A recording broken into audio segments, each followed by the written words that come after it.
ஸ்னேகாவின் உருவத்தை விட பல மடங்கு அவன் பெரிதாக இருந்ததால் எவ்வளவு முயற்சித்தாலும் அவளால் அந்த மொட்டை தலை ரவுடியின் பிடியிலிருந்து ஸ்னேகாவால் தப்பிக்கவே முடியவில்லை.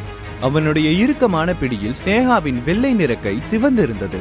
பின் இறுக்கமாக அவன் பிடித்திருந்த கையை முதலில் விடுவிக்க வேண்டும் என்ற எண்ணத்தில் வேகமாக மொட்டை தலை ரவுடியின் கையை ஆக்ரோஷமாக கடித்தாள்.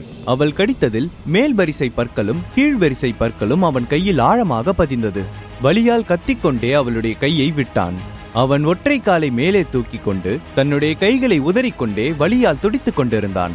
இந்த சமயத்தை உபயோகப்படுத்திக் கொண்டு ஸ்னேகா வேகமாக பாத்ரூம் வாசலை நோக்கி ஓடினாள். ஆனால் அவளை விடாமல் துரத்தி பிடித்த மொட்டை தலை ரவுடி அவன் கையில் வைத்திருந்த சரக்கு பாட்டிலை எடுத்து, என்ன தைரியம் இருந்தா என்ன இந்த மாதிரி பண்ணிட்டு ஓட நினைப்ப?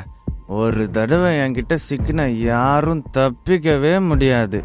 என்னாச்சு என்று நினைத்து கொண்டே மெதுவாக தன்னுடைய கண்களை திறந்து பார்த்தாள் ஸ்னேகா.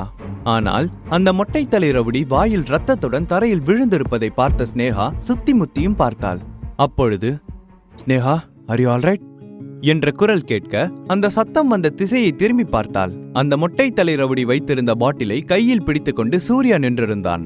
சூர்யாவையும் அந்த மொட்டை தலை ரவுடியையும் மாறி மாறி பார்த்த ஸ்னேகா, நீதான் அவனை அடிச்சு என்ன காப்பாத்தினதா என்ற ஸ்னேகா அந்த மொட்டை தலை ரவுடியின் பிடியால் சிவந்து போன கையை வைத்து ஊன்றி தட்டு தடுமாறி எழுந்து நின்றாள்.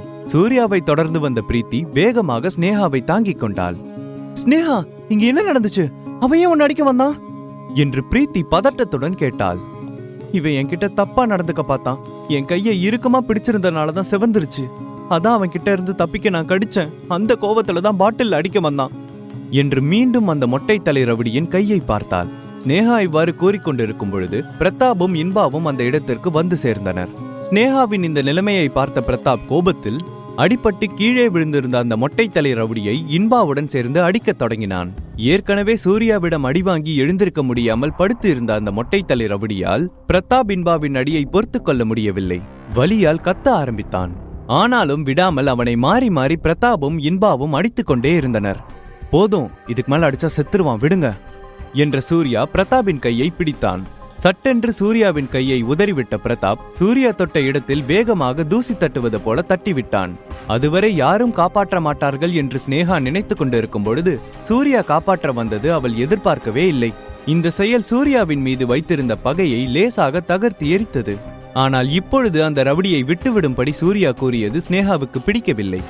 உனக்கு பயமா இருந்தா ஓரமா போய் உட்காரு, இல்ல பயமா இருந்தா கண்ணை மூடிக்கோ என்ற இன்பா சூர்யாவை பற்றி முழுவதுமாக தெரியாமல் கிண்டல் செய்தான். போதும், இந்த அடி அவன் லைஃப் லாங் மறக்க மாட்டான்னு நினைக்கிறேன். எனக்கு ரொம்ப பசிக்குது, சாப்பிட போலாம் என்ற ஸ்னேகா கேபினை நோக்கி நடந்தாள். பிரீத்தியும் அவளை தாங்கிக் கொண்டே கேபினுக்கு சென்றாள். பிரதாப்பும் இன்பாவும் மொட்டை தலை ரவுடியை அடிப்பதை அப்படியே நிறுத்திவிட்டு கேபினுக்கு சென்றனர். சூர்யா எதையும் பேசாமல் கடைசியாக கேபினுக்குள் நுழைந்தான். ரொம்ப பயமா இருந்தா சொல்லு சூர்யா, இப்ப கூட நீ கார்ல கிளம்பலாம். ஓ சாரி, உன்கிட்ட சொந்தமா கார் கூட இல்ல தானே? பேசாம ஆட்டோ பிடிச்சு கொடுக்கறோம், அப்படியே கிளம்பிடு என்று பிரதாப் பேசி முடிக்க இன்பா தன்னுடைய சிரிப்பை அடக்க முடியாமல் சத்தமாக சிரித்தான். சூர்யா அவர்கள் பேசிய எதையும் பெருசாக எடுத்துக்கொள்ளவில்லை. லேசாக சிரித்துக் கொண்டே சேரில் அமர்ந்தான். அதே நேரம் மொட்டை தலை ரவுடி தரையில் அடிபட்டு விழுந்து கிடப்பதை பார்த்த ரவுடி கும்மல், ராக்கியண்ணா, உங்களை யார் அடிச்சா என்று கூட்டத்திலிருந்து ஒரு ரவுடி வேகமாக மொட்டை தலை ரவுடியை தூக்க அவன் கூடவே மற்ற ரவுடிகளும் சேர்ந்து அவனை தூக்கிக் கொண்டு சூர்யா இருந்த பக்கத்து கேபினுக்குள் நுழைந்தனர்.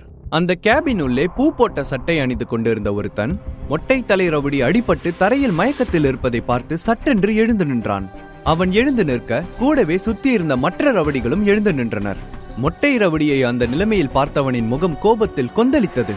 அவன் வேறு யாரும் இல்லை, பார் ஓனர் மகேஸ்வரன் தான்.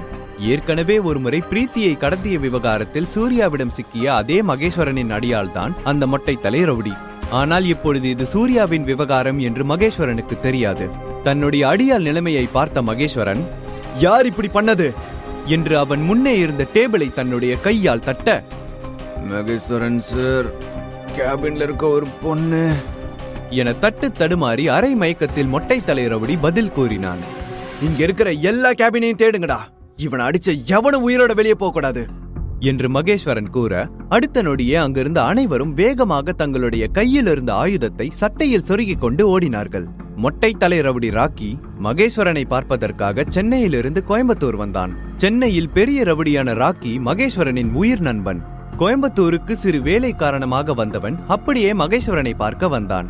பரம்பரை ஹோட்டலில் மொத்தம் 100க்கும் மேற்பட்ட பிரைவேட் கேபின் உள்ளது. அந்த 100 கேபினில் பிரதாப் இருந்த அறையை 10 நிமிடத்தில் கண்டுபிடித்தனர். சார், கண்டுபிடிச்சிட்டோம், கேபின் 10ல தான் இருக்காங்க என்று மகேஸ்வரனுக்கு போனில் தகவல் வந்தது. அதற்குள் பிரதாபையும் இன்பாவையும் மகேஸ்வரனின் ரவுடிகள் அடிப்பதற்கு கேபினை உடைத்துக் கொண்டு உள்ளே நுழைந்தனர். கதவை உடைத்துக் கொண்டு திடீரென்று 4-5 ரவுடிகள் உள்ளே வந்ததை பார்த்த பிரீத்தியும் ஸ்னேகாவும் பயந்து போனார்கள். அதில் ஒருத்தன் வேகமாக ஓடி வந்து பிரதாபின் சட்டையை பிடித்துக் கொண்டான். வேகமாக அவனிடமிருந்து விலகி கொண்ட பிரதாப் அவனை ஓங்கி அடித்ததில் அந்த கேபினை சுற்றி இருந்த மற்ற ரவுடிகள் பின்வாங்கினார்கள். யாருடா நீங்கெல்லாம்?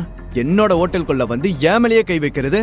மரியாதையா ஓடி போய் உங்க பாச கூட்டிட்டு வா என பிரதாப் தன்னுடைய கைகளை முறுக்கிக் கொண்டு கேட்டான். அப்பொழுது அவன் அருகே நின்றிருந்த இன்பா, இவங்க எல்லாரையும் என்ன பண்ணலாம்? எல்லார் கையையும் வெட்டிடலாமா என்று இன்பா சர்வ சாதாரணமாக கூறினான். பல நகைக்கடை நடத்துவது சாதாரணமான விஷயம் இல்லை. இன்பாவிற்கு பல ரவுடிகளின் தொடர்பு இருந்த தைரியத்தில் பேசினான். அப்பொழுது, என்ன தைரியம்? என்ன நீ கூப்பிட்டதா சொன்னாங்க என்ற ஒரு குரல் கேட்க சுற்றி இருந்த ரவுடிகள் வேகமாக ஒரு பக்கமாக வழிவிட்டு நின்றனர். மகேஸ்வரனும் ராக்கியும் உள்ளே நுழைந்தனர். மகேஸ்வரனை பார்த்தவுடன் இன்பாவின் கை காலெல்லாம் நடுங்க ஆரம்பித்தது. பயத்தில் பிரதாபை திரும்பி பார்த்தான். பிரதாபும் பயத்தில் வேர்த்து விறுவிறுத்து போய் நின்றிருந்தான். இங்க யாருடா இவங்களோட பாஸ பார்க்கணும்னு கேட்டது? நீயா என மகேஸ்வரன் மாத்தி மாத்தி பிரதாபையும் இன்பாவையும் பார்த்து கேட்டான். பெரிய சிக்கலில் இருவரும் மாட்டிக்கொண்டோம் என்று நினைத்துக் கொண்டே ஒருவரை ஒருவர் பார்த்து கொண்டனர். ஒரு அடி முன்னே எடுத்து வைத்த இன்பா, ஹலோ சார், நான் தான் இன்பா, ஹரி ஜுவல் ஷாப் வச்சிருக்கோம், என்னோட அப்பாவை உங்களுக்கு நல்லா தெரியும் என்று தன்னுடைய கையை நீட்டினான். ஐயோ சாரி சார், ஹரி சார் பையனா? எனக்கு தெரியாம போச்சு, என்ன மன்னிச்சிடுங்க, தெரியாம பண்ணிட்டேன் என இன்பாவின் முன்னால் கையை கட்டிக்கொண்டு குனிந்தபடி மகேஸ்வரன் நின்றான். மகேஸ்வரனே தனக்கு பயந்து போய் நின்று கொண்டிருப்பதை பெருமையாக நினைத்து பின்னால் நின்றிருந்த அனைவரையும் சிரித்துக் கொண்டே சுத்தி பார்த்தான். உதட்டில் லேசான சிரிப்புடன் நின்று கொண்டிருந்த இன்பா அடுத்த நொடியே வலியால் கத்த ஆரம்பித்தான். உங்க அப்பன் பெரிய கொம்பனா? உன் அப்பனே என் காலு கீழே தான் விழுந்து கிடப்பான். நேத்து முளைச்ச காலா, நீ யாரு கை காலை வெட்டணும்னு சொன்ன என இன்பாவின் கைகளை முறுக்கிக் கொண்டே மகேஸ்வரன் கேட்டான். வலியால் இன்பா கத்த அந்த சத்தம் பத்தவில்லை என்று மேலும் வேகமாக முறுக்கினான். அப்பொழுது பிரதாப் வேகமாக மகேஸ்வரன் அருகில் வந்து, சாரி சார், ப்ளீஸ் விட்டுருங்க, அவன் தெரியாம ஏதோ ஜோக்குக்கு சொல்லியிருப்பான், விட்டுருங்க என பிரதாப் அவன் முன்னே பணிவாக பேசினான். அப்போ நான் ஒரு ஜோக் சொல்லட்டுமா என்ற மகேஸ்வரன் இன்பாவின் வாயை கிழிக்க சொல்லி அங்கிருந்த ரவுடிகளுக்கு உத்தரவிட்டான். அந்த ரவுடிகளும் தங்களுடைய கைகளால் இன்பாவின் வாயை கிழிக்க ஆரம்பிக்க அதை தடுக்க வந்த பிரதாபை ஓங்கி மிதித்தான். பிரதாப் அங்கிருந்த சேரில் விழுந்ததில் அது 2 துண்டாக உடைந்தது. அப்பொழுது ஒரு குரல் மகேஸ்வரனின் பின்னால் இருந்து, போதும் நிறுத்து என்று கேட்டது. சூர்யா அதே அறையில் இருப்பது மகேஸ்வரனுக்கு தெரியாது. சூர்யாவை மீண்டும் பார்த்தால் மகேஸ்வரனின் நிலை என்ன?